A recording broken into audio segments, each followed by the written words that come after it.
Hello friends, welcome to Deepak classes. आज हम discuss करेंगे एक बहुत इम्पॉर्टेंट सीरीज जो हमारी जेई, नीट और अदर एग्ज़ाम जो है हमारी कॉम्पिटिटिव, उनके लिए काफ़ी यूज़फुल होने जाएगी। और इस सीरीज़ में हम ये देखेंगे कि हमारे क्वेश्चन कंपटीशन में कैसे पूछे जाते हैं और हमें उनको कैसे अटैम्प्ट करना है। विथ PYQ हम इसको सॉल्व करेंगे। तो आप देख रहे होंगे स्क्रीन पे हमने 5 टॉपिक लिया है मैंने। Fundamental unit and supplementary unit, dimension formula of same quantity, एक लिस्ट दूंगा मैं आपको, dimension in terms of other physical quantity, principle of homogeneity in dimension, dimension of most important physical quantity, और उसके बाद हम करेंगे सिग्निफिकेंट फिगर। इसका जो सेकंड पार्ट आएगा वो है एरर। एरर से रिलेटेड हम सारे PYQ और कंसेप्ट पढ़ेंगे। और लास्ट वन जो पार्ट आएगा वो हमारे इंस्ट्रूमेंट से आएगा, लिस्ट काउंट से रिलेटेड क्वेश्चन आएंगे, वर्नियर कैलिपर्स, स्क्रू गेज और मीटर स्केल, इस टाइप के। अगर आप चैनल पर नए हैं और सब्सक्राइब नहीं किया है तो चैनल को सब्सक्राइब कीजिएगा और अपने दोस्तों को शेयर करें, आपको कंटेंट पसंद आया तभी। ठीक है, चलिए शुरू करते हैं। सबसे पहले fundamental unit and supplementary unit क्या होता है वो देखते हैं। ठीक है, आपने बहुत सारी फिजिकल क्वांटिटी पढ़ी हुई है और आपको ये भी पता होगा कि कोई भी फिजिकल क्वांटिटी है, ये सीरीज़ किसके लिए है पहले ये भी बता दूं मैं, IIT JEE के बच्चों के लिए, और वो बच्चे जो क्लास 11 में हैं अभी और साथ में JEE की तैयारी करना चाह रहे हैं या ड्रॉप लेके JEE की तैयारी कर रहे हैं और अपने कंसेप्ट काफ़ी क्रिस्टल क्लियर करना चाहते हैं। तो आपने पढ़ा होगा फिजिकल क्वांटिटी। पहला जो हमारा टॉपिक है वो यूनिट से रिलेटेड है। तो जो फिजिकल क्वांटिटी होता है वो क्या होता है, फिजिकल क्वांटिटी। तो फिजिकल क्वांटिटी क्या होती है, anything which can you measure, कोई भी ऐसी क्वांटिटी जिसे आप नाप सकते हैं। ठीक है, जिसको आप लॉज ऑफ मोशंस के टर्म्स में एक्सप्रेस कर सकते हैं, that is called physical quantity. Clear है। तो फिजिकल क्वांटिटी में दो चीज़ होंगे हमेशा, एक होगी न्यूमेरिक वैल्यू इनटू एक होगी यूनिट। क्लियर है। विदाउट यूनिट आप किसी भी फिजिकल क्वांटिटी को डिफाइन नहीं कर सकते हैं। मेजरमेंट मीनिंगलेस है। कैसे, सपोज एक बीकर है, एक छोटा सा एग्जांपल लेते हैं। ये आपका एक बीकर है, ठीक है, और इसमें कुछ वाटर भरा है और मैंने आपसे कहा इसकी जो रीडिंग है यहाँ तक वो है 5 या 50 मान लीजिए। तो 50 वट, 50 इज वट। तो 50 क्या, मे बी 50 डेप्थ हो सकती है, मे बी 50 लेंथ हो सकती है, मे बी 50 इसकी रेडियस हो सकती है ये वाली, मे बी 50 क्या हो सकता है, डेंसिटी हो सकती है। तो जो इसके हम 50 क्या है हमारी न्यूमेरिकल वैल्यू, इसके पीछे जो मैं यूनिट लगाऊंगा ये काफ़ी इम्पॉर्टेंट है किसी भी फिजिकल क्वांटिटी के लिए। क्लियर होगा। चलिए, तो फिजिकल क्वांटिटी अगर हम इसको n से लिखते हैं, इसको u से लिखते हैं, तो n इंटू यू जो होगा वो हमेशा कांस्टेंट होगा। n इंटू यू क्या होगा, कांस्टेंट होगा। डिफरेंट सिस्टम में n1 u1 equal to n2 u2 होगा। ठीक है, that means n1 u1 equal to n2 u2 हमारा क्या होगा, कांस्टेंट होगा। अच्छा, यहाँ पर आप ये भी देख सकते हैं जो n हो जाएगा वो डायरेक्टली प्रोपोर्शनल टू u हो जाएगा। क्लियर। अब बहुत सारी हमारे पास यूनिट हैं, सिस्टम ऑफ यूनिट हैं किसी भी फिजिकल क्वांटिटी को मेजर करने के। फॉर एग्जांपल आपने पढ़ी होगी CGS, आपने पढ़ी होगी MKS, आपने पढ़ी होगी FPS, जिसमें जो फर्स्ट अल्फ़ाबेट है वो हमारी लेंथ को दिखाता है, सेकंड वन वेट को, मास को, थर्ड वन मास को, सेकंड वन, थर्ड टाइम। ठीक है, तो पहला जो है इसमें centimetre, gram, second, metre, KG, second, foot पर पाउंड, सेकंड। लेकिन ये जो हमारे सिस्टम है, ये तीनों सिस्टम जो हैं, कोई ब्रिटिश है, कोई फ्रेंच है, ठीक है, अपने कंट्री वाइज हैं। तो एक पूरी यूनिवर्सल एक हमें फिजिकल क्वांटिटी को डील करने के लिए हमारा आया सिस्टम ऑफ इंटरनेशनल। इसमें क्या कहा गया, देखिए जो SI सिस्टम आया इसमें क्या कहा गया कि कि जितनी भी फिजिकल क्वांटिटी है वो दो टाइप की होती है। First one base quantity, base quantity, और सेकंड वन ड्राइव क्वांटिटी। ठीक है, अब जो बेस क्वांटिटी है उस साथ हमारी बेस क्वांटिटी है, इसमें भी दो पार्ट हैं। साथ हमारी बेस क्वांटिटी है, दो सप्लीमेंट्री रखी गई, और वो भी किसकी है, एंगल की, सप्लीमेंट्री क्वांटिटी। और ड्राइव क्वांटिटी क्या है, इन 9 के अलावा जितनी भी क्वांटिटी हैं वो हमारी ड्राइव क्वांटिटी हो जाएगी। अब जो बेस क्वांटिटी है, तो बेस क्वांटिटी क्या है, ऐसी क्वांटिटी जो इंडिपेंडेंट ऑफ ईच अदर है। ठीक है, जैसे हमारी ABCD में ABCD ये क्या है, इंडिपेंडेंट है, यहीं से ये अल्फ़ाबेट से हमारा वर्ड बनेगा, सेंटेंस बनेगा। वैसे ही जो हमारी बेस क्वांटिटी हैं इन्हीं से ही ड्राइव बनेंगी। जो ड्राइव है उसको आप बेस के टर्म में एक्सप्रेस कर सकते हैं। क्लियर है, तो चलते हैं आगे इसमें। तो यहाँ पे जो बेस क्वांटिटी है वो कौन कौन सी है, बेस में हमारी 7 क्वांटिटी है। पहला है मास, सेकंड है लेंथ, थर्ड है टाइम, फोर्थ है इलेक्ट्रिक करंट, फिफ्थ है amount of substance,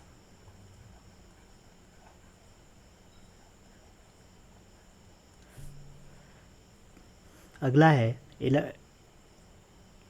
thermodynamic temperature, thermodynamic temperature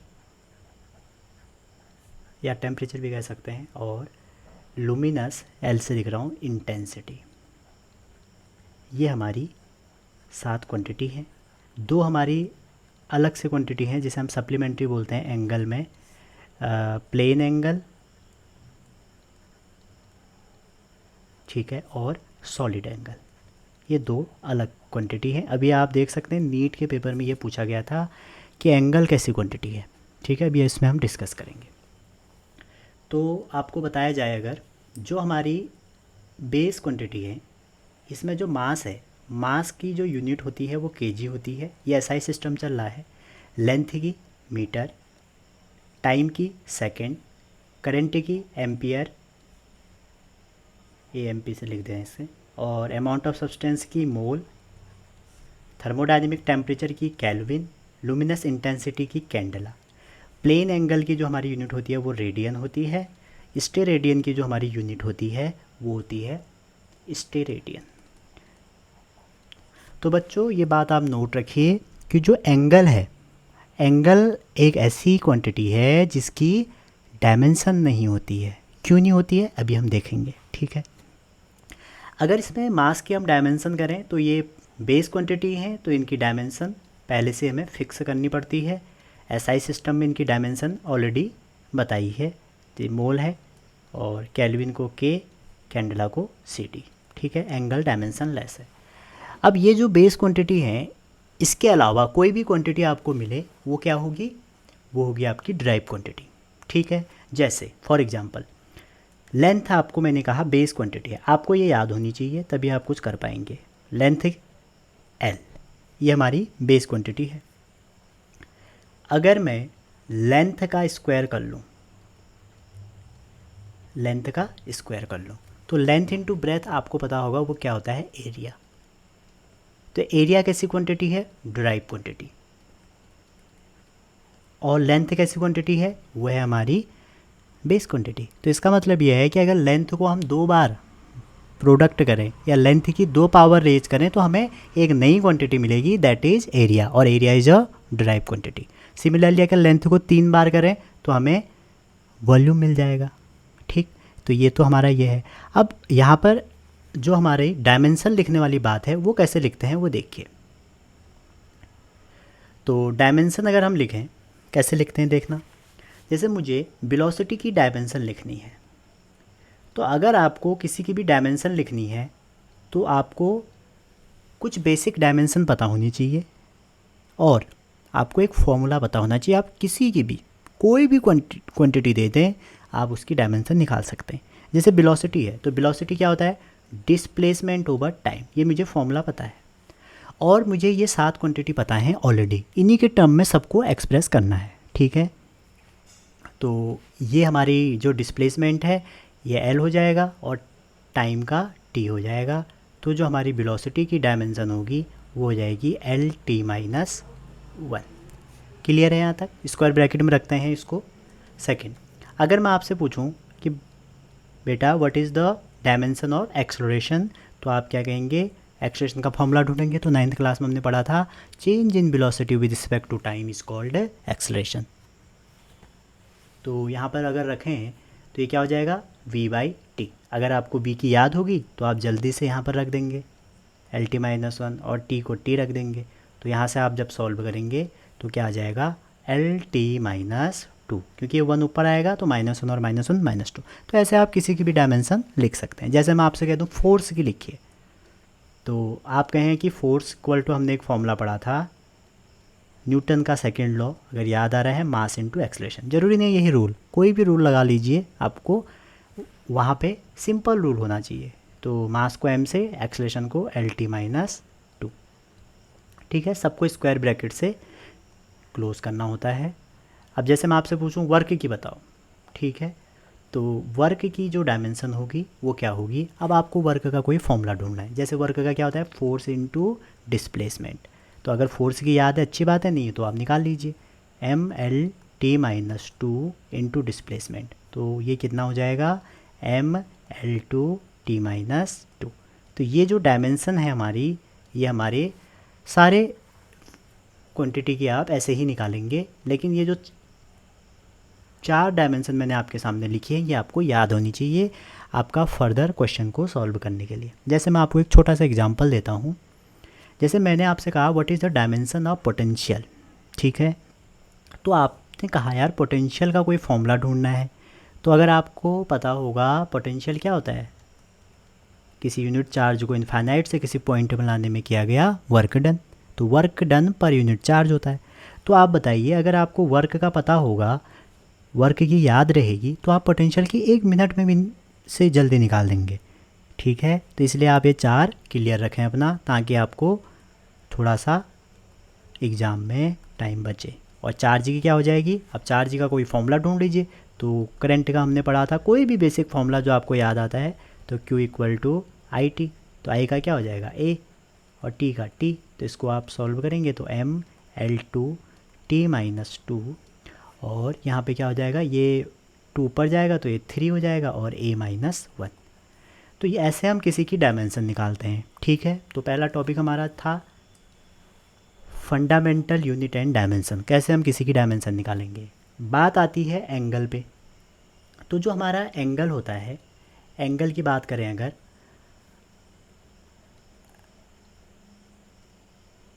ठीक है, एंगल जो है हमारा 2 टाइप का होगा। पढ़ कहाँ रहे हैं ये इम्पॉर्टेंट है, आप 2D में पढ़ रहे हैं या आप 3D में पढ़ रहे हैं। तो 2D में जो एंगल होता है that is called plane angle. 2D का एंगल क्या बोलते हैं?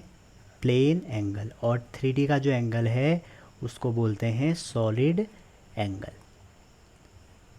ठीक है, तो अब देखिए, कभी भी आप देखेंगे एंगल का फॉर्मूला आपने बचपन में पढ़ा होगा, आर्क ओवर रेडियस। ये एंगल का बेसिक फॉर्मूला होता है।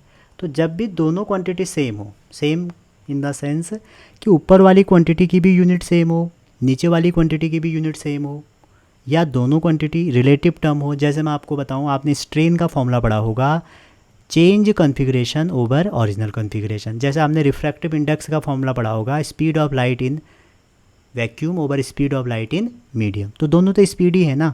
तो जब भी दोनों फिजिकल क्वांटिटी सेम होती है तो वो डायमेंशन लेस होती है।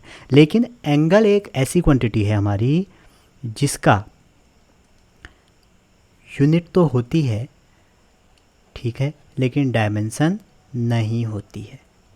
ये बात आप याद रखें। अच्छा, प्लेन एंगल और सॉलिड एंगल को हम डिफाइन करें तो प्लेन एंगल जो होता है कि आर्क ने सेंटर पे कितना एंगल बनाया है। ठीक है, तो प्लेन एंगल इक्वल टू क्या होता है? Arc over radius. ये 2D की बात हो रही है। और जो स्टेरेडियन है वो होता है एरिया ओवर रेडियस स्क्वायर। ठीक है, रेडियस स्क्वायर। तो ऐसी बहुत सारी क्वांटिटी हैं हमारे पास जिनकी डायमेंशन नहीं होती है, जो रेशियो टाइप क्वांटिटी होती है। ठीक है, अभी आगे हम इनको डिटेल में डिस्कस करेंगे। साथ ही में आप ये भी याद रखें कि साइन थीटा, कॉस थीटा, कोई भी ट्रिग्नोमेट्री टर्म हो इसकी डायमेंशन नहीं होती है। कोई भी एक्सपोनेंशियल है वो भी डायमेंशन लेस होता है, ये सारी डायमेंशन लेस होते हैं। कोई भी लॉगरिथम है वो भी डायमेंशन लेस होता है। तो ये बात भी आप क्लियर करें।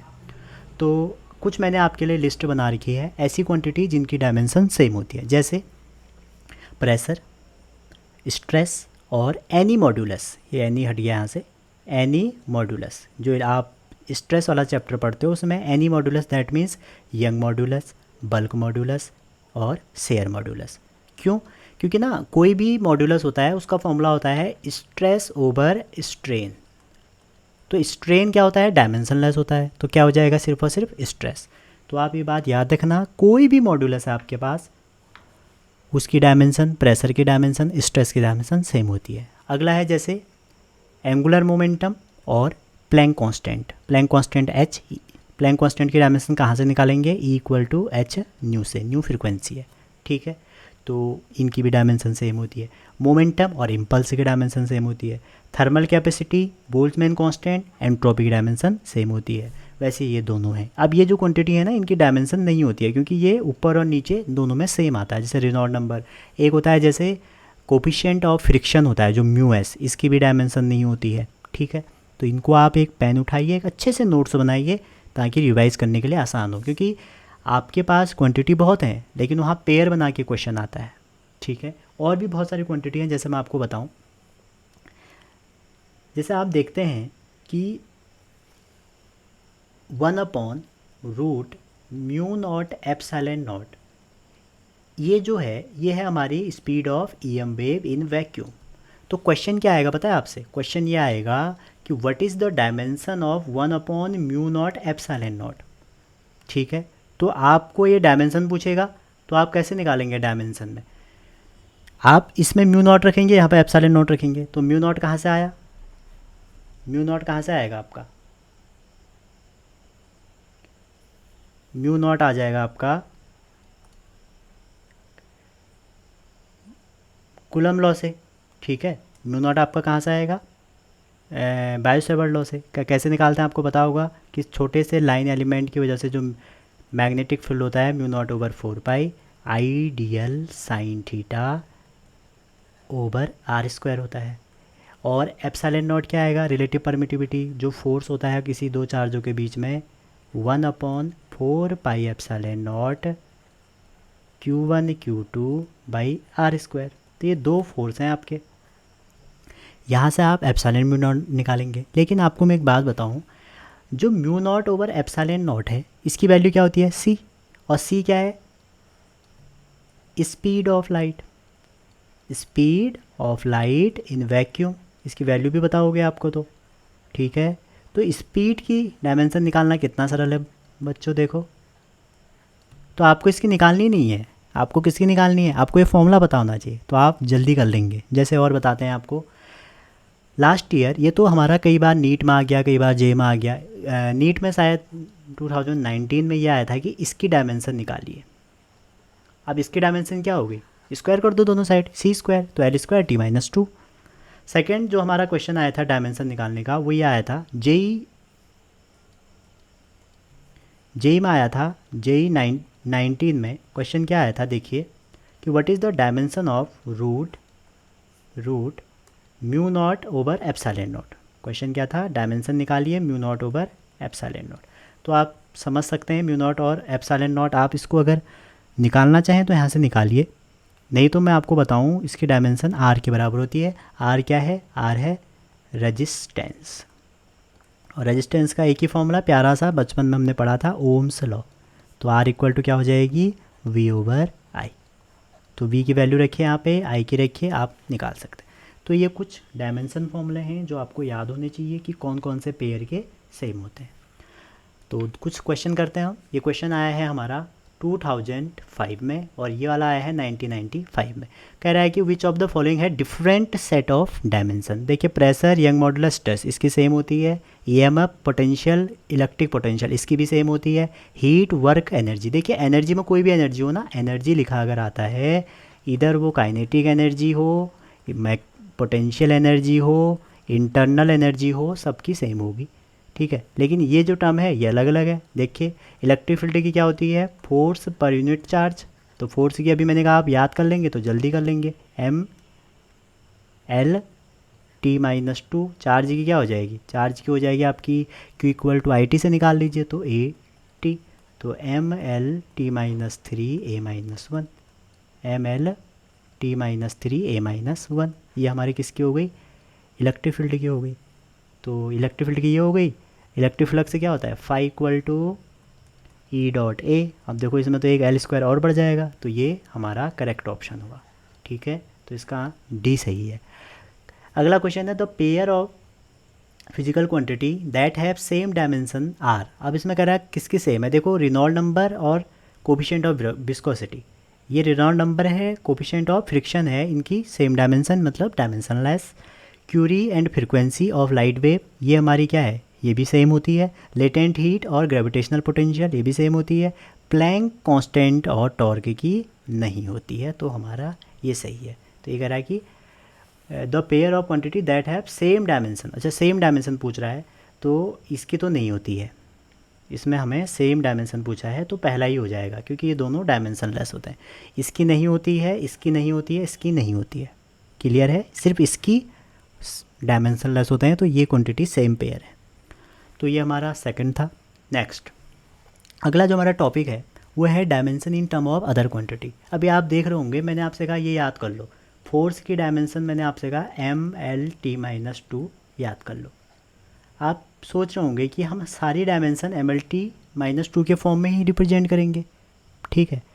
तो ये बिल्कुल ज़रूरी नहीं है कि जो सारी डायमेंशन है वो हम क्या करें, M L T two minus two के फॉर्म में ही करें। क्यों, इसका ये रीज़न है कि कोई भी क्वांटिटी है हम किसी भी फिजिकल क्वांटिटी के टर्म में हम उसको एक्सप्रेस कर सकते हैं। M L T minus two के फॉर्म में इसलिए करते हैं क्योंकि जो मैकेनिक्स में हमारी प्रॉब्लम होती हैं वो सब M L T minus two से एक्सप्रेस की जा सकती हैं और सॉल्व हो जाती हैं। सबसे छोटी क्वांटिटी है मैकेनिक्स में। आप देखिए ना, कोई प्रॉब्लम है, कोई बस चल रही है, कोई बॉल फेंक रहे हैं, तो उसमें क्या आएगा, मास आएगा, लेंथ आएगा, टाइम आएगा। तो सारी चीज़ मैकेनिक्स में इजीली इससे हम एक्सप्लेन कर सकते हैं।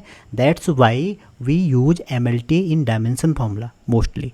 But in case of dimension in terms of other quantity, तो आपको क्या करना पड़ेगा, जैसे मैंने आपसे कहा कि मास डिपेंड करता है मोमेंटम पे, तो आप मोमेंटम कीजिए, उसके कुछ पावर ले लीजिए। जैसे आपसे मैं कहता हूँ मास डिपेंड करता है टाइम पे, तो आप मोमेंटम टाइम के पावर बी कर लीजिए। मैंने आपसे ये नहीं कहा ना कि टाइम के स्क्वायर के करता है, टाइम के क्यूब के करता है, तो आप इसलिए पावर ले लीजिए। इस साइड के आप डायमेंशन रख लीजिए एम एल टी के फॉर्म में, मोमेंटम के रख लीजिए, इसके रख लीजिए, तो ए बी सी निकाल दीजिए, वैल्यू रख दीजिए, आंसर आ जाएगा, ठीक है। एक क्वेश्चन से समझते हैं, ज़्यादा समझेंगे। अगर आपके पास कॉपी पेन नहीं है तो आप समझ नहीं रहे, ठीक है। ये वीडियो देखना तभी आपके लिए फ़ायदेमंद है जब आप एक कॉपी पेन लें, वीडियो को पॉज करें, अगला क्वेश्चन खुद करें, ठीक है। इंपॉर्टेंट पॉइंट लिखें। जैसे क्वेश्चन है जेई 2019 में आया है कि if surface tension S, moment of inertia I and Planck constant H were to be taken as fundamental unit.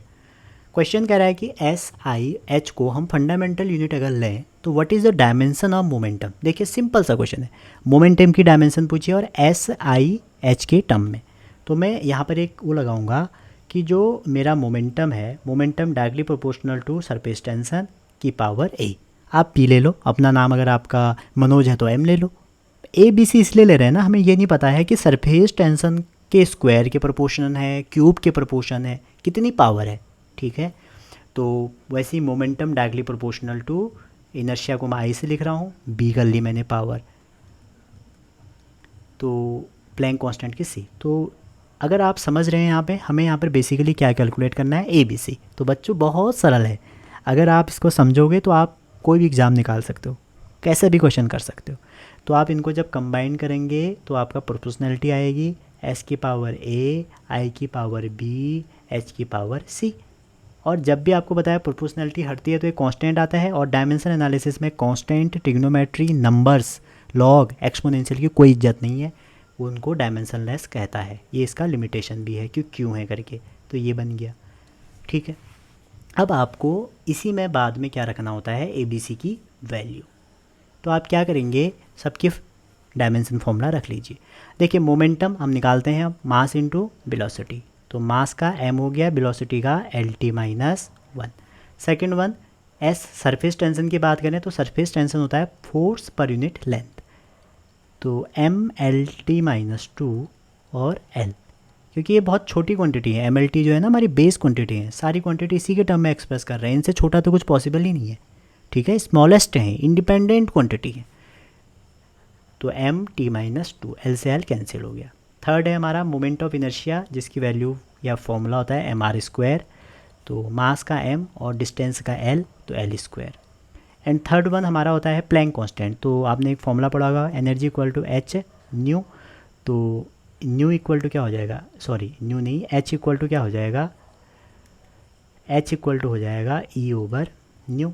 तो एनर्जी की होती है mL2T माइनस 2, और ये क्या है हमारा T है, तो T ऊपर जाएगा तो 1 हो जाएगा, क्योंकि फ्रीक्वेंसी है ना, फ्रीक्वेंसी 1/T, तो ऊपर ये 1 हो जाएगा, ठीक है। तो T की पावर माइनस 1, ये सारी वैल्यू आप इसमें पुट कर दीजिए, तो ये हो जाएगा आपका, अगर आप इसको सॉल्व करें, m यहाँ पर रख रहे हैं LT minus 1 equal to S, क्या है हमारा, S है हमारा सरफेस टेंशन, जिसकी पावर हमने क्या ली है, A ली है। तो जब आप सरफेस टेंशन की वैल्यू यहाँ वो रख देंगे तो MT माइनस 2 A, ज़रूरी नहीं है आप ABC किसी को भी ले सकते हैं, वो तो बस एक कांस्टेंट है, निकालने के तरीका है, ML2 इसकी पावर Y, और थर्ड वन है आपका H, तो H हो जाएगा आपका ML2T माइनस 1 Y। अब यहाँ से आप क्या करें, देखिए m का पावर 1 है, L की पावर 1 है, T की पावर माइनस 1 है, सबको कंपेयर कीजिए और x y z निकालिए। ये जो x y नहीं, हमने B लिया है, ये B लिया है और ये हमने C लिया है। तो यहाँ पे आप क्या कीजिए, क्लास 10 में हमने किया ही है, यहाँ तो m की पावर 1 है, यहाँ पे क्या है A है, यहाँ पे क्या है B है, यहाँ पे क्या है C है, तो पहली इक्वेशन क्या बन जाएगी, A plus B plus C equal to 1, ठीक है। दूसरा यहाँ पे देखिए L की पावर क्या है 1, तो मतलब L की पावर L से ही कंपेयर करनी है, तो यहाँ पे L है ही नहीं, यहाँ पे L है 2B, तो हो जाएगा 2B प्लस यहाँ पे क्या है 2C, तो 2C, और अगेन यहाँ पे आप C देखिए, तो यहाँ क्या है -1, और यहाँ पे क्या है -2A और -2A, और यहाँ पे क्या है -C, ठीक है, इक्वल टू क्या हो जाएगा, यहाँ पे देखिए -1 है, ठीक है, यहाँ पे -2A हो जाएगा, यहाँ पे कुछ नहीं है, यहाँ पे C होगा। इन तीनों को सॉल्व कीजिए आप, ABC की वैल्यू निकालिए, तो आपको यहाँ पर क्या मिलेगा कि जो इसकी B और C है ये हमारे हाफ हाफ आएंगे, ठीक है, नहीं C 0 आएगा, A और B हाफ हाफ आएगा, इसको आप निकाल सकते हैं। तो हमारा जो आंसर बनेगा वो बनेगा P इक्वल टू S की पावर हाफ I की पावर हाफ, ठीक है, मतलब B हमारा हाफ आएगा, A हमारा हाफ आएगा, तो P इक्वल टू जहाँ हाफ हाफ है वो वाला हमारा आंसर सही होगा। तो S हाफ यहाँ है, यहाँ 3/2 है, यहाँ 3/2 है, यहाँ 3/2 है, यहाँ हाफ है, यहाँ हाफ है, ये -1 नहीं आ रहा, तो ये I है, तो किसी की पावर 0 हमारा 1 होता है। तो ये हमारा पहला क्वेश्चन हो गया। चलिए थोड़ा समझेंगे आप, अगले क्वेश्चन में चलते हैं। अगला क्वेश्चन है, if time, velocity, angular momentum are taken as fundamental unit then the dimension of mass in terms of TV। वही सेम क्वेश्चन, तो आपको क्या करना है, मास, ठीक है, directly proportional to time A ले लीजिए, डायरेक्ट कर रहा हूँ, वेलोसिटी B ले लीजिए, लेंथ C, लेंथ नहीं है सॉरी, एंगुलर मोमेंटम C ले लीजिए, ओपन करिए, मास तो मास ही रहेगा, तो यहाँ पर प्रोपोर्शनलिटी की डायमेंशन लेस होते हैं, कोई भी कांस्टेंट आए डायमेंशन लेस, टाइम का T रखिए, A रख लिया, वेलोसिटी क्या होती है LT माइनस 1, तो B रखिए, और ये एंगुलर मोमेंटम है, एंगुलर मोमेंटम अभी हमने निकाली थी लास्ट में, ML2T माइनस 1, कहाँ से निकाल सकते हैं, E equal to H nu से, न्यू क्या है फ्रिक्वेंसी C, तो अब यहाँ तो M 1 ही 1 है, तो M कंपेयर करते हैं पावर, M की 1 हो गई, यहाँ पे M नहीं है, यहाँ पे M नहीं है, यहाँ पे C है, तो C की वैल्यू कितनी आ जाएगी 1, क्योंकि हम इस C को अंदर इंटू करेंगे तो MC आएगा। आगे अगर हम देखें, यहाँ L और T नहीं है, तो हम जीरो, एल को हम कंपेयर कर रहे हैं तो एल यहाँ पे नहीं, यहाँ भी नहीं है, यहाँ पे है कितनी है पावर बी, और यहाँ पे कितना है 2c, तो b plus 2c equal to 0, ठीक है। और उसके बाद हम करते हैं t को, तो t यहाँ तो है नहीं, तो जहाँ नहीं है वहाँ पर पावर 0 लेनी है, तो यहाँ पर a, सेकंड में b और इसमें c, तो यहाँ से c की वैल्यू रख लीजिए, तो 0 equal to a minus B minus 1, ठीक है। तो जब आप इसको फिर सॉल्व करेंगे, यहाँ पर b इक्वल टू क्या है, b इक्वल टू है -2c, ठीक है। तो c की वैल्यू 1 है तो b कितना आ जाएगा -2, a हमारा c आ गया, a अब यहाँ से निकाल दो, -2 रखिए यहाँ पे -3, तो a कितना आ जाएगा, a यहाँ पे रखिए आप, माइनस माइनस प्लस हो जाएगा, तो a आ जाएगा आपका -1, क्योंकि जब a की वैल्यू हम यहाँ रखेंगे -2, ये प्लस हो जाएगा, तो ये 2 में से एक गया 1 और इधर आएगा माइनस, तो a की वैल्यू -1 है, b की -2 है, तो हमारा आंसर आ जाएगा, इसमें हम a की जगह क्या रख देंगे -1, तो हमारा t की पावर -1 और v की पावर b है, तो b है -2, तो v हम रख देंगे -2, और थर्ड वन c की पावर हम 1 रख देंगे, तो l की पावर 1, तो ये हमारी डायमेंशन हो जाएगी नए सिस्टम में। तो देखते हैं m-1 v-2, यही नहीं होगा, ये नहीं होगा, b-2 यही होगा, फिर अब ये ऑप्शन हो गया। तो ऐसे ही बहुत सारे क्वेश्चन हैं आपके लिए। अगला क्वेश्चन है velocity, time and force are chosen as base quantity the dimension of mass. तो 2 मिनट लीजिए, आप कीजिए, एक बार वीडियो को पॉज करें।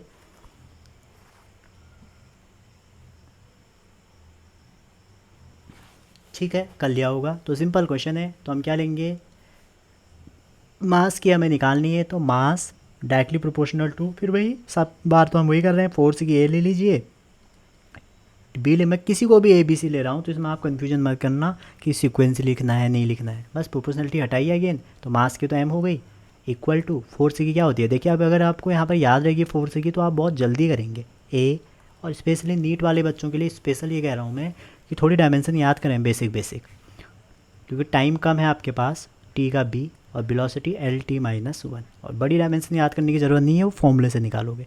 अब यहाँ भी कंपेयर कर दो, देखो m की पावर यहाँ सिर्फ m है तो 1, l की भी 0 ले लीजिए, t की भी 0 ले लीजिए, क्योंकि वहाँ है ही नहीं, और 0 क्यों ले रहे हैं, किसी की भी पावर 0, ये पावर है याद रखना, कंपेयर कर रहे हैं। तो यहाँ m की पावर कितनी होगी, a हो गई, तो इक्वल टू a, इसमें है नहीं है, इसमें है नहीं है, तो a की वैल्यू कितनी आ गई, 1 आ गई। देखिए क्या इतने सा ऑप्शन बन रहा है, तीनों में 1 1 1 है, फोर्स में 1 ही तो है, ठीक है, तो f तो 1 हो गया। अब हम दूसरा लेते हैं, l तो 0 है, यहाँ देखिए ये a हो जाएगा, और इस पे देखिए प्लस c, तो जो a है वो नेगेटिव ऑफ c है, तो a तो 1 है, तो c कितना हो जाएगा, c हो जाएगा -1, और c कहाँ है, v के पावर, तो v के उसमें -1 देखिए, सब में -1 है, तो दैट मीन्स v भी -1 है। अब तो हमें तीसरा भी निकालना पड़ेगा, तो यहाँ ये 0 हो गया, यहाँ पे t देखिए -2a plus b minus c, तो यहाँ पर आप अगर वैल्यू पुट करते हैं तो आपको c की वैल्यू क्या आएगी, a की वैल्यू है हमारी 1, तो -2 हो गई, और b की वैल्यू है हमारी निकालनी है v की वैल्यू, और ये +1, तो जब आप b को निकालेंगे तो ये t हमारा 1 आ जाएगा, तो t की वैल्यू कितनी आएगी, 1 आएगी, ठीक है। ये हमारा -1 था c, तो हम यहाँ -1 रखेंगे तो +1 हो जाएगा, ये 1, तो इसलिए 1 आ जाएगा। तो हमारा जो सही आंसर होगा FTV-1 होगा, FTV-1, ठीक है। तो ऐसे हम कर सकते हैं। 2 क्वेश्चन मैंने आपके लिए, फिर एक क्वेश्चन ये आपके लिए होमवर्क दिया है, इसको आप ज़रूर कीजिएगा, ठीक है। इसमें सेम वही है, सारी डायमेंशन दे रखी है, पी की निकालनी है, कर सकते हैं। अगला है हमारा टॉपिक प्रिंसिपल ऑफ होमोजेनिटी। तो प्रिंसिपल ऑफ होमोजेनिटी का मतलब यह है कि कोई भी फिजिकल इक्वेशन तभी डायमेंशनली करेक्ट होगी जब क्या होगा, आप उसमें क्या करेंगे, सेम डायमेंशन क्वांटिटी को ऐड करेंगे। मतलब ऐसा है कि जो भी फिजिकल, जैसे आप लेंथ है तो लेंथ में आप लेंथ को ऐड कर सकते हैं डायमेंशनली। अब जरूरी नहीं है लेंथ है, उस टर्म की पूरे की डायमेंशन क्या हो, लेंथ हो। तो यहाँ लिखा है that means only physical quantity of same kind can be added और सब्ट्रैक्ट टू ईच अदर, ठीक है। अगर कोई इक्वेशन डायमेंशनली करेक्ट नहीं है तो आप क्या कहेंगे, वो इनकरेक्ट इक्वेशन है, ठीक है। तो यहाँ पर कहने का मतलब ये है, आप एक एग्जाम्पल से समझिए, जैसे हमने v = u + at लिखा, अब ये सही है या गलत है देखेंगे, तो प्रिंसिपल ऑफ होमोजेनिटी कहती है कि ये वाले टर्म की डायमेंशन इसके बराबर होनी चाहिए और इसके बराबर होनी चाहिए, तो सबकी बराबर होनी चाहिए। तो आपसे क्वेश्चन आता है कि L plus L equal to L, L minus L equal to L. क्या ये सही है? बिल्कुल सही है, क्योंकि जो सेम क्वांटिटी वाले फॉर्मूले हैं उनको ऐड और सब्ट्रैक्ट किया जा सकता है डायमेंशनली। ठीक है, तो यहाँ पर आप देखें अगर v equal to u plus a T, तो आप देखेंगे कि अगर ये सही इक्वेशन है, ऑब्वियस बात है तो सही है, तो इसके सबके ईच टर्म की डायमेंशन सेम होगी। तो वेलोसिटी की कितनी होती है? L T minus one. यहाँ पर देखिए एल टी माइनस वन, यहाँ पर देखिए एल टी माइनस टू हो गई इंटू टी हो गई। तो यहाँ पर ये क्या हो जाएगा? L T minus one equal to L T minus one plus L T minus one. देखिए सबकी डायमेंशन सेम होगी। आपको ऐड नहीं करना है L T minus one plus L T minus one two L T minus, ये बिल्कुल गलत है। आपको ये करना है एल टी माइनस वन जो लेफ्ट हैंड की डायमेंशन है वो राइट की होगी, तभी फिजिकल क्वांटिटी ऐड हो सकती है, अदरवाइज नहीं होंगी। इस पे बेस्ड बहुत सारे क्वेश्चन आए हैं। जैसे पहला क्वेश्चन उठाते हैं ये वाला, ये जेई में आया है 19 में। In the dimension formula x equal to 3yz square, x and z have dimension of capacitance and magnetic induction respectively. What are the dimension of y in MKS system?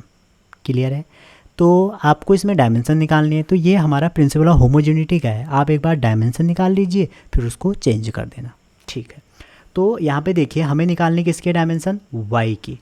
तो मैं आपसे कह रहा हूँ डायमेंशन तभी इक्वल हो सकती है जब ईच टर्म की डायमेंशन सेम हो, और इस कांस्टेंट का हमें कोई लेना देना नहीं है। तो क्या बचेगा? x equal to y z square. तो y की डायमेंशन क्या होगी? x ओवर जेड स्क्वायर, ये तो होगी क्योंकि सेम होगी इसकी डायमेंशन। तो x क्या है? x है हमारा कैपेसिटेंस c, और ये है हमारा magnetic induction, that means magnetic field. तो जो C है हमारा वो क्या होता है? कैपेसिटेंस आपने पढ़ा होगा, C equal to Q upon V. और जो आपका मैग्नेटिक फील्ड होता है उसका आप निकाल सकते हैं, एक फॉर्मूला होता है F equal to Q V V. Sine theta होता है तो मैक्सिमम, तो B इक्वल टू क्या हो जाएगा? B इक्वल टू हो जाएगा आपका F ओवर क्यू वी। ठीक है, तो ये आपके B की डायमेंशन निकल जाएगी यहाँ से, और यहाँ से C की। तो Q की अभी पोटेंशियल की भी निकाली थी, आप निकाल के रखेंगे तो आपको C की डायमेंशन कितनी मिलेगी? आपको C की मिलेगी m minus one L minus two, और Q के टर्म में निकालना है तो Q2, मतलब जो करंट है उसको Q के टर्म में लेना है, ये आएगी। और यहाँ पे B की निकालेंगे तो F की वही M L T minus two, Q की फिर वही ए टी की जगह QT रखना, और जो वेलोसिटी है वो है एल टी माइनस वन। तो इसकी आ जाएगी m Q2 T2। ठीक है, इसका हमें स्क्वायर करना है, ये हमारी डायमेंशन आएगी, तो हमें इसका स्क्वायर करना है। किसका? हमारी जो डायमेंशन आएगी वो आएगी m Q minus one T1, इसका हमें स्क्वायर करना है। तो यहाँ पे दोनों को रख के जब आप सॉल्व करेंगे तो आपको मिलेगा ये सेकंड ऑप्शन। ठीक है, तो इसका आपको ये मिलेगा, क्योंकि यहाँ माइनस वन है, जब आप इसको ऐड करेंगे तो 2 हो जाएगा, तो ऊपर आएगा तो -3। तो ये वाला ऑप्शन आपका सही होगा। नेक्स्ट क्वेश्चन, ये वाला बहुत फेमस क्वेश्चन है, अब तो CBSE में आने लग गया है। Dimension of A and B, यहाँ तो A ही पूछा है, ये वैसे JEE में आया था। तो देखिए अब ये जो इक्वेशन है P plus A over V square, अगर आप इंटू करेंगे बहुत कॉम्प्लिकेटेड हो जाएगा। तो मैंने आपसे कहा प्रिंसिपल ऑफ होमोजेनिटी क्या कहती है? ये ऐड क्यों हुई? जब डायमेंशन ऑफ V जो है वो डायमेंशन ऑफ क्या हो जाएगा? छोटा b। ये तभी ऐड हो सकते हैं जब ये कंडीशन फॉलो हो। सिमिलरली ये कब होगा? जब डायमेंशन ऑफ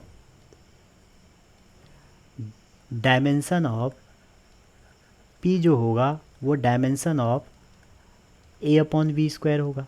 क्लियर है? दो क्वांटिटी तभी ऐड की जा सकती है, और इक्वेशन लिखी है तो वो सही ही होगी। तो यहाँ पे जो V की डायमेंशन हो जाएगी वॉल्यूम की कितनी होती है? L क्यूब, तो इसका तो L क्यूब हो जाएगी। यहाँ पर प्रेशर की जो भी टर्म है इधर भेजो, तो dimension of P into dimension of V square equal to A हो जाएगा। तो प्रेशर की डायमेंशन कैसे निकालेंगे? तो प्रेशर इक्वल टू होता है force upon area per unit area, तो MLT माइनस टू, और एरिया की कितनी हो जाएगी? L2, ऊपर भेजिए ML minus one T minus two, ये हमारी प्रेशर की आ गई। और वॉल्यूम की आपको पता है L3, तो L3 में इंटू कर देंगे तो L6। तो आपकी जो A की डायमेंशन आ जाएगी वो आ जाएगी ML minus one T minus two volume की रखी L3, तो L3 का स्क्वायर 6। तो आपका इसमें आंसर आ जाएगा M, और L -1 है तो ये हो जाएगा L5T-2। तो ये डायमेंशन आ जाएगी। तो आप समझ रहे होंगे कि प्रिंसिपल ऑफ होमोजेनिटी का क्या यूज है। एक और क्वेश्चन करते हैं, ये VMC में आया हुआ है। क्वेश्चन कह रहा है एक y आपको दिया है, y equal to a sine bx plus c t plus D.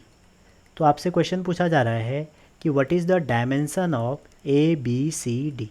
अब सिंपल सी बात है, देखिए जितने भी ट्रिग्नोमेट्रिक टर्म होते हैं वो डायमेंशन लेस होते हैं। तो ये पूरी क्वांटिटी हमारी क्या होगी, डायमेंशन लेस। ठीक है, तो जो डायमेंशन y की होगी वही a की होगी। तो दैट मीन्स a क्या है यहाँ पे, a हमारा यहाँ पर है मैक्सिमम डिस्प्लेसमेंट, वेव की इक्वेशन है कोई। तो a की डायमेंशन हो जाएगी मैक्सिमम डिस्प्लेसमेंट मीन्स l, ये l ही तो होगी, y क्या है डिस्प्लेसमेंट है, तो a की हमारी ये आ गई। अब देखिए मज़ेदार बात क्या है, इसकी निकालना। तो ये टर्म को हमें टिग्नोमेट्रिक टर्म को हमें क्या होना है, डायमेंशन लेस होना है। तो जो ये bx है इसको भी डायमेंशन लेस होना पड़ेगा, ct को भी डायमेंशन लेस होना पड़ेगा, t को भी डायमेंशन लेस होना पड़ेगा। तो इसको तो हटा दीजिए, ये तो डायमेंशन लेस होगा, क्योंकि कोई भी टिग्नोमेट्रिक टर्म है, कोई भी लॉगरिथमिक है, कोई भी एक्सपोनेंशियल है, सब क्या होते हैं डायमेंशन लेस। तो bx हमारा क्या होगा, नो डायमेंशन, इसकी डायमेंशन नहीं होगी। तो जब ये नो डायमेंशन होगा तो b की क्या होगी, नो डायमेंशन ओवर x, तो दैट मीन्स L इनवर्स।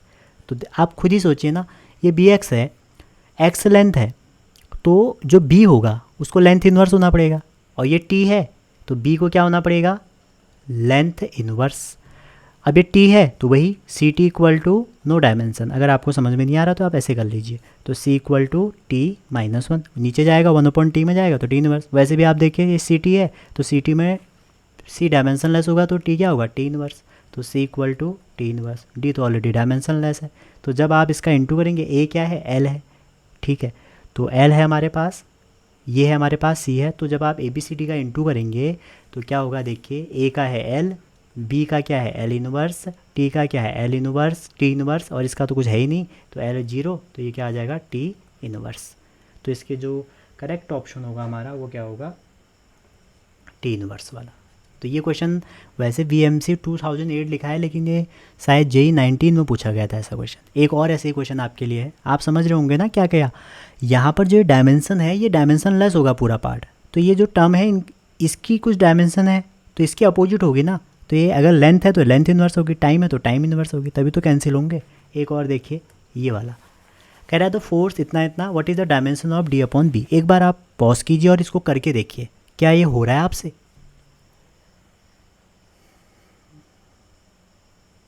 ठीक है, अब सिंपल सी बात है, मैंने बार बार आपसे कह रहा हूँ एक बात, ट्रिग्नोमेट्रिक टर्म क्या होंगे, डायमेंशन लेस। तो f equal to a cos bx plus c sine dt, ये हमारे पास क्वेश्चन है। अब आप देखिए जो डायमेंशन f की होगी वही इस पूरे की होगी और वही इसकी होगी। अब मुझे कैसे पता, क्योंकि ये f दिया है, ऐसे एक्सप्रेस कर रहा है तो ये सही होगा इक्वेशन, तो ये होगा।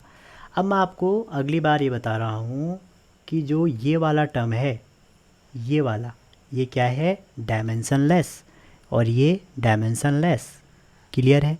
तो जो डायमेंशन f की होगी वही डायमेंशन किसकी होगी, a की, और वही डायमेंशन किसकी होगी, c की, तभी तो ये पेयर इक्वल होंगे। अब मैं ये भी कह रहा हूँ आपसे कि cos bx जो है वो क्या होगा, डायमेंशन लेस होगा।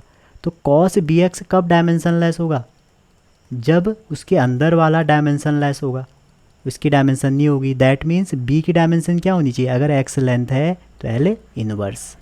सिमिलरली यहाँ पर भी लगाइए, तो इसको भी पूरा डायमेंशन लेस होना है, तो d की डायमेंशन क्या होगी कि पूरा डायमेंशन लेस हो जाएगा, t इनवर्स। समझ रहे हैं या नहीं समझ रहे हैं। तो d बाई बी क्या है, अब आप निकाल सकते हैं, तो t इनवर्स ओवर l, तो l t इनवर्स इसका आंसर हो जाएगा। ठीक है, ये भी जेई में लास्ट ईयर पूछा गया था। तो ऐसे बहुत सारे क्वेश्चन हैं जो आपको पूछे जाते हैं। अगला क्वेश्चन है या अगला टाइप है dimension of exponential and log quantity. देखिए अब आपसे अगर एक्सपोनेंशियल में कुछ भी है, ठीक है, यहाँ पर कुछ कांस्टेंट फिट करता है, तो ये हमेशा क्या होगा, डायमेंशन लेस होगा। ये बात आप याद रखें, डायमेंशन लेस। अब ये डायमेंशन लेस है तो इसका मतलब है जो भी ये क्वांटिटी है P अपॉन Q, ये भी क्या हो जाएगी, डायमेंशन लेस हो जाएगी। ठीक है, ये बात आप याद रखें। अगेन जैसे लॉग है, लॉग कुछ भी है, मान लीजिए A या PQ है मान लो, तो इसमें पूरे में आपसे PQ की डायमेंशन पूछ रहा है, तो लॉग को डायमेंशन होने के लिए ये वाला पार्ट हमारा क्या होगा, डायमेंशन लेस, तभी हम निकाल पाएंगे। एक क्वेश्चन से समझते हैं। ये क्वेश्चन आया है कि प्रेशर इक्वल टू ये, ठीक है, 2004 2 मार्क्स, अभी लास्ट ईयर भी पूछा था एजे में। तो क्वेश्चन ये है कि alpha and beta are some constant, K Boltzmann constant, theta is temperature, the dimension of beta. अब देखिए हमारा P इक्वल टू क्या लिखा है, alpha over beta E X P, exponential बोलते हैं जिसे, alpha Z over K theta, theta is the temperature. अब देखिए यहाँ पे मैं आपसे कह रहा हूँ ये डायमेंशन प्रेशर है ना, इस पूरे की डायमेंशन प्रेशर होगी। इज इट क्लियर, क्लियर होना चाहिए। अगर नहीं है आप थोड़ा स्लो कीजिए, तब देखिए जो P है उसकी डायमेंशन तभी उस P के बराबर होगी, क्योंकि ऐसा हमारा प्रिंसिपल ऑफ होमोजेनिटी कहता है कि दो टर्म की डायमेंशन तभी सेम हो सकती है, दो टर्म तभी ऐड किए जा सकते हैं या सब्ट्रैक्ट किए जा सकते हैं जब उनकी डायमेंशन सेम हो, तो ये सेम होगी। लेकिन मैं आपको ये भी बता रहा हूँ कि कोई भी एक्सपोनेंशियल वाला टर्म डायमेंशन लेस होता है। क्लियर है, तो जो डायमेंशन P की होगी वही अल्फ़ा बाई बीटा की होगी। क्लियर है। अब हमें किसकी निकालनी है, बीटा की, तो बीटा की डायमेंशन क्या होगी, अल्फ़ा बाई पी। अब आती है P की डायमेंशन निकालना, तो P की डायमेंशन निकालने के लिए तो आप निकाल ही सकते हैं, ठीक है, P की डायमेंशन आप निकाल ही सकते हैं। अब ये डायमेंशन लेस होगा, इससे क्या होगा कि जो alpha Z over K theta है ये क्या होगा, नो डायमेंशन। तो जब ये नो डायमेंशन होगा तो आप क्या करेंगे, अल्फ़ा इक्वल टू क्या हो जाएगा, अल्फ़ा इक्वल टू हो जाएगा के थीटा ओवर जेड।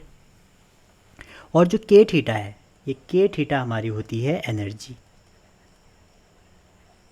तो एनर्जी ओवर जेड। आपने पढ़ा होगा बोल्ट्जमैन कांस्टेंट इक्वल टू होता है एनर्जी अपॉन टेम्परेचर, ये आपको आना चाहिए। के इक्वल टू होता है एनर्जी ओवर टेम्परेचर, ये बात आप याद रखना। तो इसलिए के इंटू टेम्परेचर क्या हो जाएगा, ई, तो मैंने ई लिख दिया। और जेड क्या दिया है, डिस्टेंस।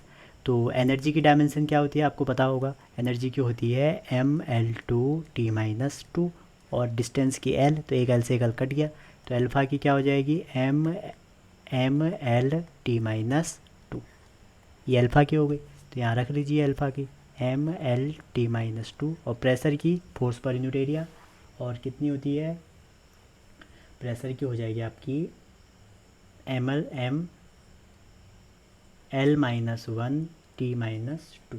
इसको आप सॉल्व करेंगे, ये किससे कैंसिल हो गया, इससे कैंसिल हो गया, तो कितना आ जाएगा L2।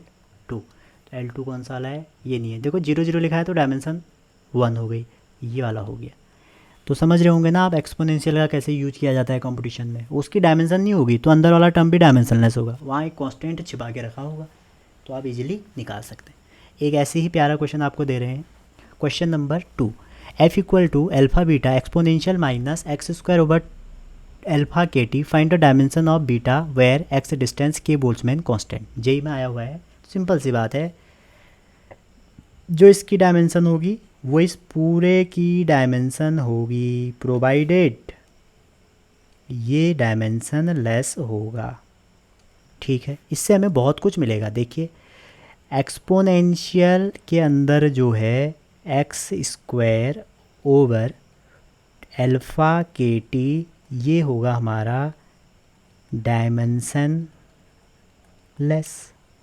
ठीक है, तो एक्सपोनेंशियल डायमेंशन लेस है, इसका मतलब है उसके जो अंदर वाला पार्ट है वो क्या होगा, डायमेंशन लेस। ठीक है, तो यहाँ से अल्फ़ा, क्यों, क्योंकि एफ इक्वल टू हमारे पास क्या है, अल्फ़ा इंटू बीटा, तो हमें डायमेंशन किसकी निकालनी है, बीटा की। तो बीटा की आप तभी तो निकाल पाएंगे जब अल्फ़ा की होगी आपके पास, तो अल्फ़ा की आप निकालेंगे, बीटा फोर्स की आपको पता ही है। ठीक है, तो अल्फ़ा की यहाँ से निकल जाएगी, अल्फ़ा उधर भेजिए, देखो माइनस हटा दीजिए, माइनस माइनस 1 है, माइनस 1 की कोई डायमेंशन नहीं, एक्स डिस्टेंस है तो उसकी एल स्क्वायर। अभी मैंने आपको बताया था के टी क्या होता है, energy mL2T-2 equal to alpha. ये नो डायमेंशन है, इसको हटा दीजिए, तो यहाँ से 2 से 2 कट गया, तो आपकी जो अल्फ़ा की डायमेंशन हो जाएगी वो क्या हो जाएगी, अल्फ़ा की हो जाएगी, यहाँ से आप देखिए M-2, ठीक है। तो एनर्जी इंटू ये L, x²/2 है ना, ठीक है, x² एनर्जी के mL2T-2 ऊपर L2 हो गया। तो अच्छा अल्फ़ा, हाँ ये हो गया, तो अल्फ़ा की वैल्यू आप यहाँ रख दीजिए, तो अल्फ़ा की क्या हो जाएगी, अल्फ़ा हो जाएगा आपका, बीटा निकालना है ना, बीटा इक्वल टू हो जाएगा आपका F/अल्फ़ा, ठीक है, mL2, तो ये हो जाएगा आपका M1/अल्फ़ा M-2, ये तो होगा। तो जब आप इसको सॉल्व करेंगे तो कितना आ जाएगा, T-2 ऊपर जाके ऐड हो जाएंगे, कुछ गलत हो रहा है इसमें लग रहा है, एक बार दोबारा करते हैं इसको, पता नहीं कुछ गलती लग रही है इसमें।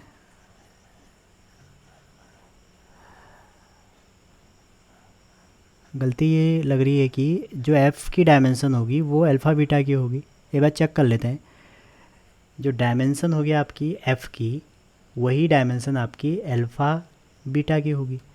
अच्छा, हमें निकालना है बीटा की डायमेंशन, तो बीटा की डायमेंशन वो होगी जो F/अल्फ़ा की होगी। यहाँ तक क्लियर होगा। f की क्या हो जाएगी, mL2 ओवर अल्फ़ा। अब अल्फ़ा की निकालते हैं, तो ये है x² अल्फ़ा KT, ये होना है डायमेंशनलेस, ठीक है। तो यहाँ से इधर भेजिए, तो अल्फ़ा इक्वल टू क्या हो जाएगा, x² ओवर KT, ठीक है। तो x तो हमारे यहाँ पे डिस्टेंस है, तो ये हो जाएगा L², और KT क्या होता है, बोल्ट्जमैन कांस्टेंट इनटू टेम्परेचर जो होता है वो एनर्जी होती है, तो एनर्जी हो जाएगी mL2T-2।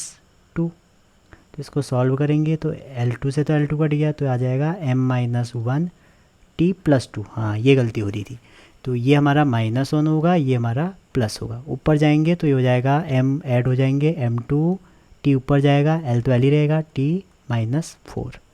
ये हमारा करेक्ट ऑप्शन है। तो देखिए छोटी सी गलती से एक गलती हो गई थी। तो एक्सपोनेंशियल डायमेंशनलेस होते हैं, उसमें एक कांस्टेंट फंसा के रखेंगे। थर्ड वन, अब कुछ इंपॉर्टेंट फिजिकल कांस्टेंट हैं जो आपको आने चाहिए। अब ये तो मैंने वैल्यू लिखी है, जैसे इनकी डायमेंशन कैसे निकालेंगे ये आपको पता होना चाहिए, ठीक है। तो यहाँ पे इम्पॉर्टेंट बात क्या है, इम्पॉर्टेंट बात ये है कि ये जो फिजिकल कांस्टेंट है आपको याद होने चाहिए, ठीक है। ये जो फिजिकल कांस्टेंट है आपको याद होने चाहिए। कैसे निकालेंगे देखते हैं। तो जैसे पहला हमारा कांस्टेंट है प्लैंक कांस्टेंट, ठीक है। तो जो प्लैंक कांस्टेंट है हमारा, उसकी कैसे निकालेंगे, आपको ये आना चाहिए एग्ज़ाम में, हर बार आता है प्लैंक कांस्टेंट। तो प्लैंक कांस्टेंट ये ऐसे कांस्टेंट हैं जो फिजिक्स में यूज हो रहे हैं, इनकी वैल्यू तो कांस्टेंट है लेकिन कुछ डायमेंशन होती है। तो इसकी डायमेंशन निकालने के लिए हमारे पास बेस्ट तरीका है E=h न्यू, और न्यू क्या है, फ्रिक्वेंसी। तो हम इसको कैसे कर देंगे, E/h new equal to h।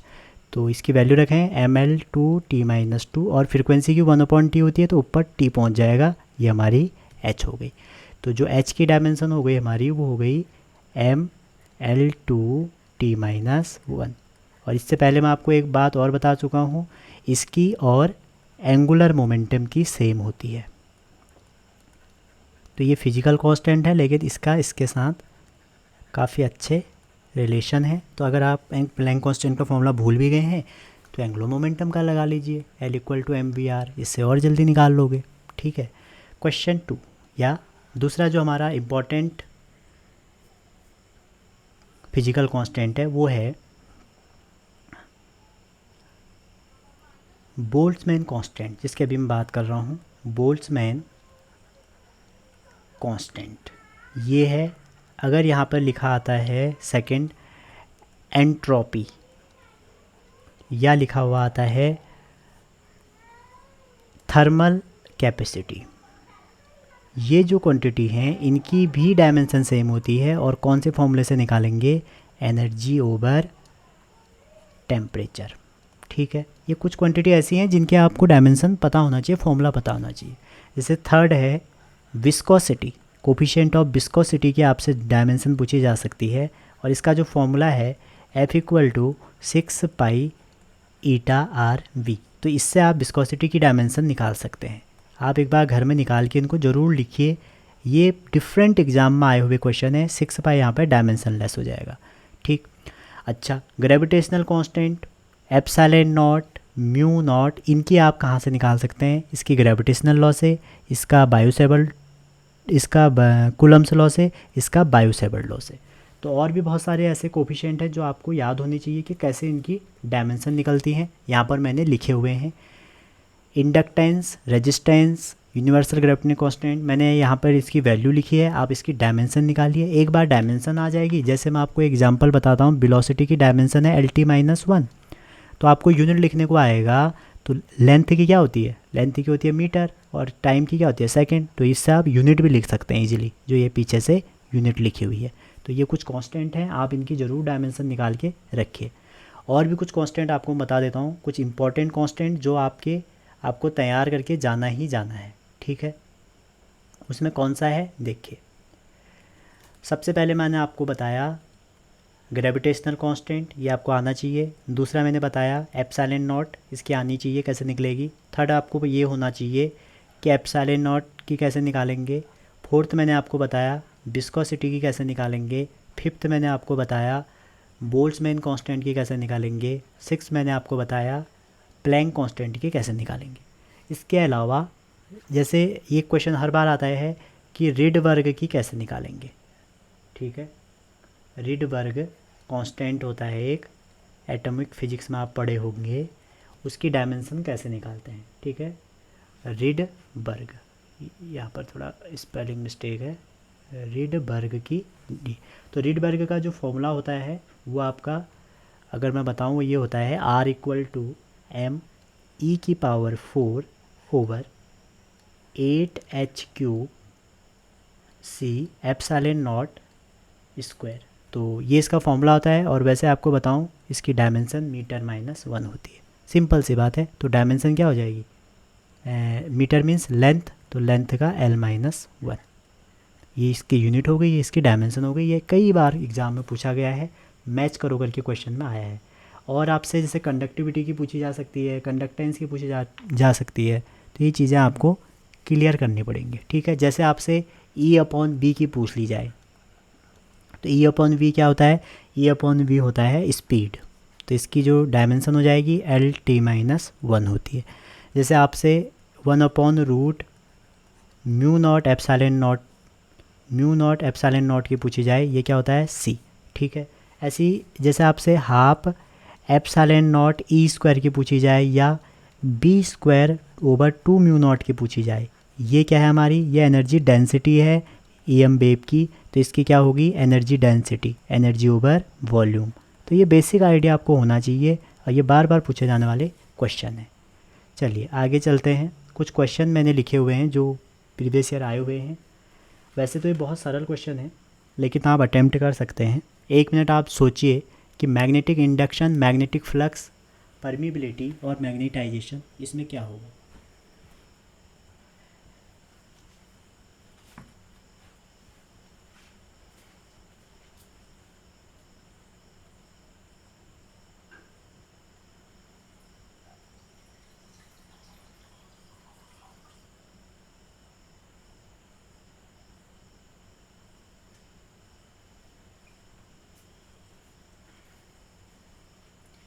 तो यहाँ पे हमें मैग्नेटिक इंडक्शन दिया है, ठीक है, और मैग्नेटिक फ्लक्स दिया है। तो φ=BA, जिसके आपको फॉर्मूले याद आ रहे हैं आप लगा सकते हैं। उसके बाद आपको एक आंसर ज़रूर मिलेगा।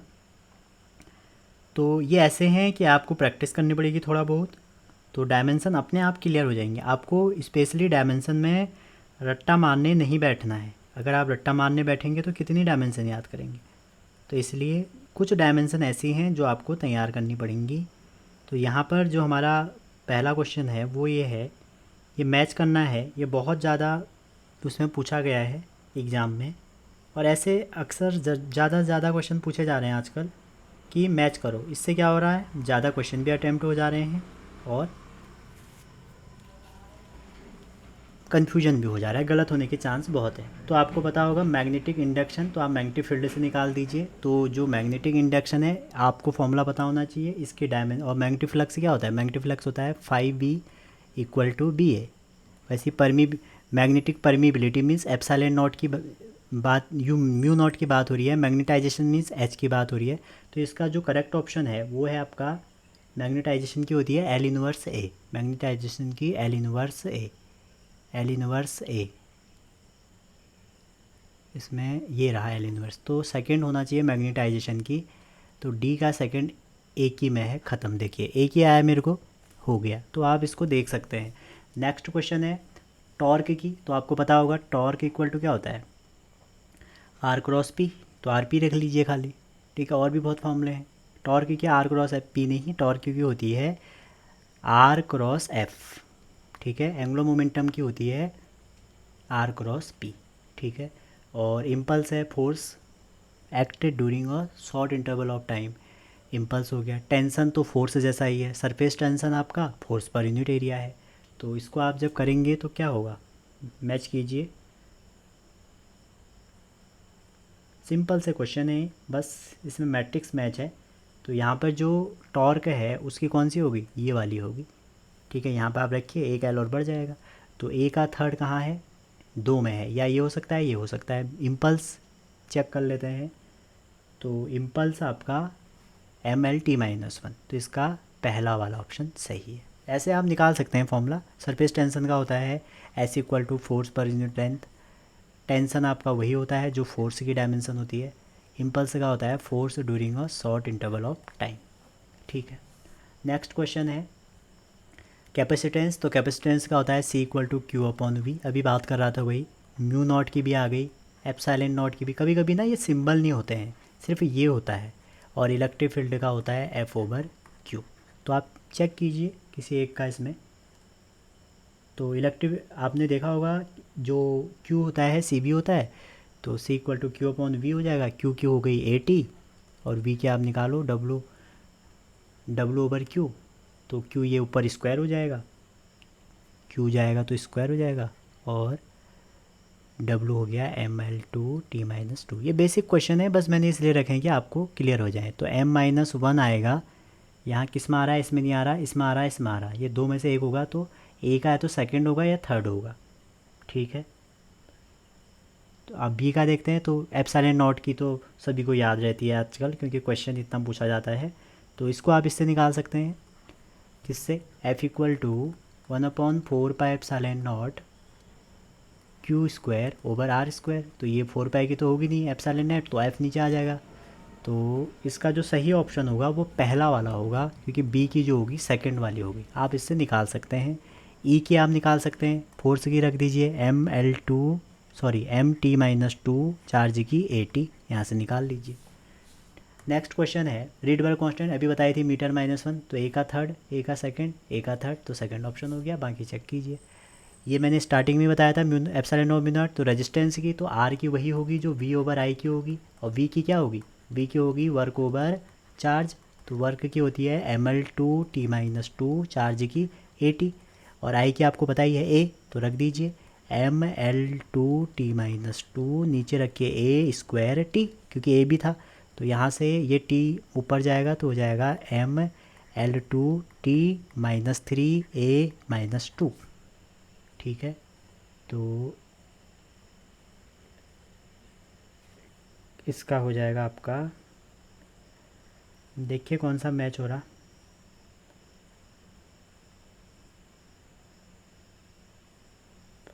ए टू गलत हो रहा है इसमें। वर्क है M L two T minus two, और हमें निकालनी क्या है? एप्सिलॉन नॉट म्यू नॉट की डायमेंशन निकालनी है। तो एप्सिलॉन म्यू नॉट की वही होती है जो रेजिस्टेंस की होती है।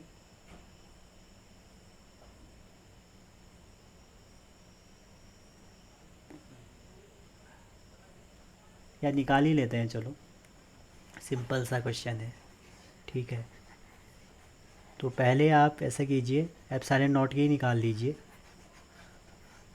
तो जो एप्सिलॉन नॉट की निकालेंगे तो सिंपल थोड़ा इसको हम वो करते हैं, हमने रिलेशन पढ़ा था अभी, 1/√μ0ε0, क्योंकि इन्होंने थोड़े ऑप्शन बहुत अटपटे दिए हैं, ये सी होता है।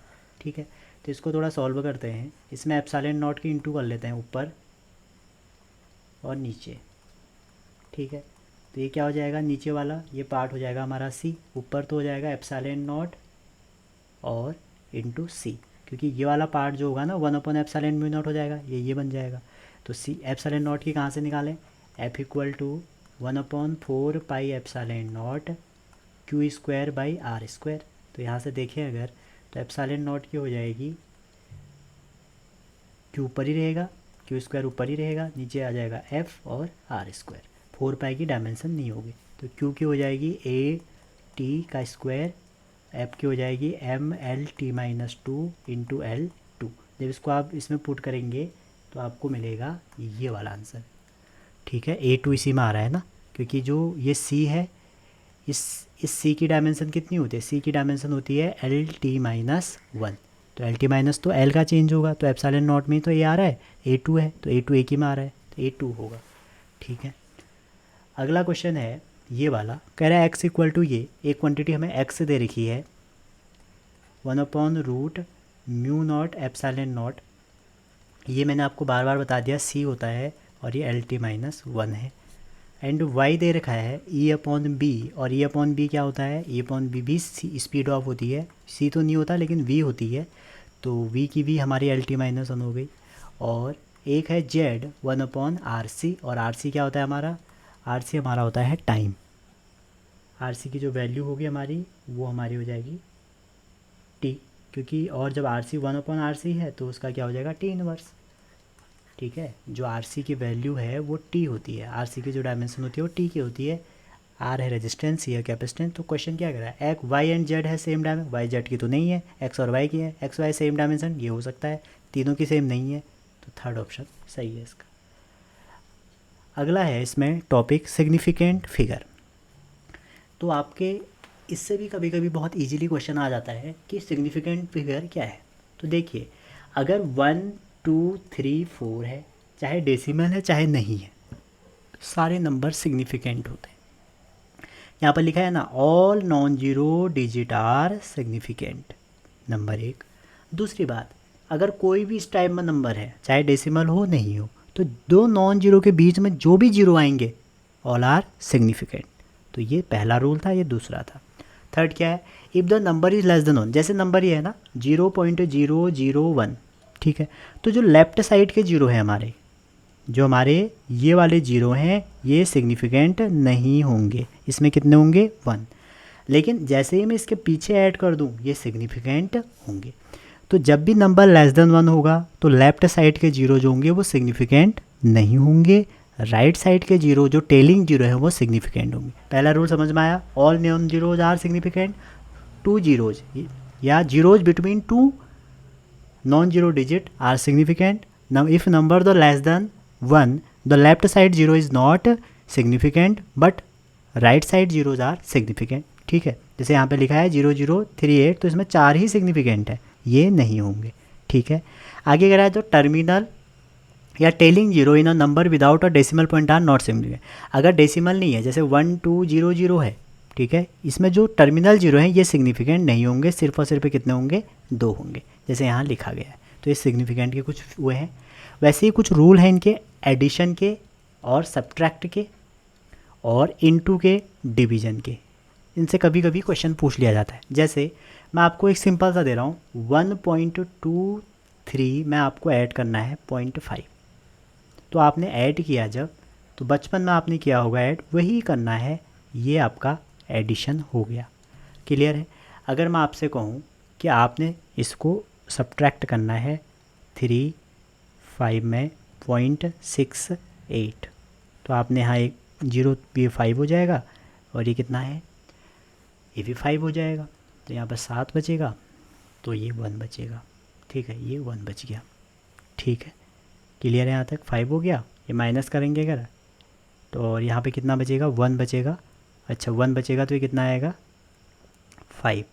ठीक है, तो ये फिर कुछ नहीं आएगा, क्या हो गया, 5 हो गया, 5 हो गया। ठीक है, अब ये हमारे बचपन के रूल थे।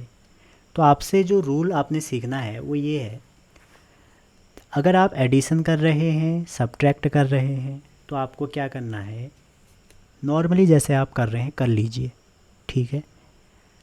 जैसे ही आंसर आएगा, अब आप देखिए प्लस और माइनस के लिए बता रहा हूँ रूल, कि जो डेसिमल है इसके बाद कितने सिग्निफिकेंट हैं, इसमें कितने हैं 2, इसमें कितने हैं 1, तो जो मिनिमम होंगे उतने ही डेसिमल के बाद आंसर में भी रखिए। तो 1 तो लिखे डेसिमल के बाद कितने लेने हैं, 1 2 में कौन सा उठा होगा 1, तो आंसर क्या होगा। सेम रूल माइनस में भी देखिए, इसमें कितने हैं, डेसिमल की बात कर रहा हूँ मैं, 1 2 3, तो इसमें है 3, इसमें कितने हैं ओनली 2, तो कम कौन सा है 2, तो आंसर क्या रहेगा 0.55। क्लियर है। लेकिन जैसे आप एडिशन कर रहे हैं, जैसे आप 1.2 को 1.58 से इंटू कर रहे हैं, तो जो आंसर आएगा उसमें ओवरऑल नंबर देखिए, उसमें क्या देखिए कि पहले नंबर में कितने हैं 2, पूरा डेसिमल वेसिमल कुछ नहीं देखना है, ओवरऑल नंबर में सिग्निफिकेंट डिजिट इसमें 3, तो जो मेरा आंसर आएगा उसमें कितने होंगे ओनली 2, तो मिनिमम नंबर ऑफ सिग्निफिकेंट होंगे, ठीक है। जैसे आप डिवाइड करेंगे इंटू करेंगे तो आप पूरे नंबर में देखेंगे कि मिनिमम सिग्निफिकेंट कितने हैं डिजिट, नंबर जो 2 हैं हमारे पास 3 हैं, उतने ही हमने लिखने हैं। लेकिन जैसे ही आप प्लस माइनस करेंगे तो आप देखेंगे कि डेसिमल के बाद मिनिमम कितने हैं, ठीक है। तो एक क्वेश्चन भी आया है, इसका मैंने एक ही क्वेश्चन रखा है, वो ये आया है कि 1.2 इंटू 10⁻⁻2 मीटर है, कैलकुलेट इस वॉल्यूम। तो क्यूब है, क्यूब का वॉल्यूम आपको पता होगा, जो क्यूब होता है उसका वॉल्यूम क्या होता है एल क्यूब। तो आप जब इसको करेंगे 1.2 इंटू 1.2 इंटू 1.2, आपको पता होगा कि कोई नंबर है जैसे n इंटू 10⁻⁻ समथिंग, तो ये सिग्निफिकेंट नहीं होता है साइंटिफिक नोटेशन में, तो ये तो हो जाएगा 10⁻⁻6, ठीक है, मीटर क्यूब। अब देखिए इसको आप जब सॉल्व करेंगे तो ये इंटू है, तो इसमें मिनिमम कितने हैं 1 2 1 2 1 2, तो आंसर में 2 ही डिजिट चलेंगे, तो ये 3 है, 1 2 3 4, ये 4 है, ये 4 है, बिना सॉल्व करे हमने आंसर निकाल लिया, 2 ही चलेगा। क्यों, क्योंकि मिनिमम नंबर इस पूरे नंबर में कितने हैं 2, सिग्निफिकेंट डिजिट 2, सिग्निफिकेंट डिजिट 2, तो भाई 2 से ज़्यादा हम नहीं लिखेंगे। क्लियर है। जैसे मैं आपसे कहूँ 25 इंटू, यहाँ पर पॉइंट लगा लो 25, तो आपने इंटू करा 625, तो सिग्निफिकेंट डिजिट में जो इसका आंसर होगा वो कितना होगा, देखिए इसमें 2 इसमें 2, तो आपको सिर्फ 2 डिजिट लिखने हैं डेसिमल से पहले और ये बाद में, टोटल 2 लिखने हैं आपको, आगे से स्टार्ट करना है, याद रखना पीछे से नहीं। जैसे आप एडिशन कर रहे हैं, जैसे आपने 10.5 में 2.58 ऐड कर दिया, तो आपका क्या आ गया 8 10 3 1, ठीक है। तो आप इसमें कितने हैं डेसिमल के बाद, आप देखो एडिशन में इतना ही चेंज है कि आपको डेसिमल के बाद देखना है, इसमें 1 है इसमें 2 है, तो 1 लेना है, तो 13.0, ठीक है। तो ये हमारी पहली वीडियो थी, आई होप आपको पसंद आई हो। अगर पसंद आई हो तो चैनल को लाइक शेयर और सब्सक्राइब। मैं कोशिश करूँगा कि जो टारगेट लेके चल रहा हूँ जेई 2023, तब तक मैं आपको पूरा सिलेबस कराऊँ, इंपॉर्टेंट टॉपिक कराऊँ, ऐसे ही आपको कंसेप्चुअली सारी चीज़ें कराऊँ। तो अपने दोस्तों को अधिक से अधिक शेयर कीजिए और नोट्स बनाइए, मेहनत करिए। Thank you.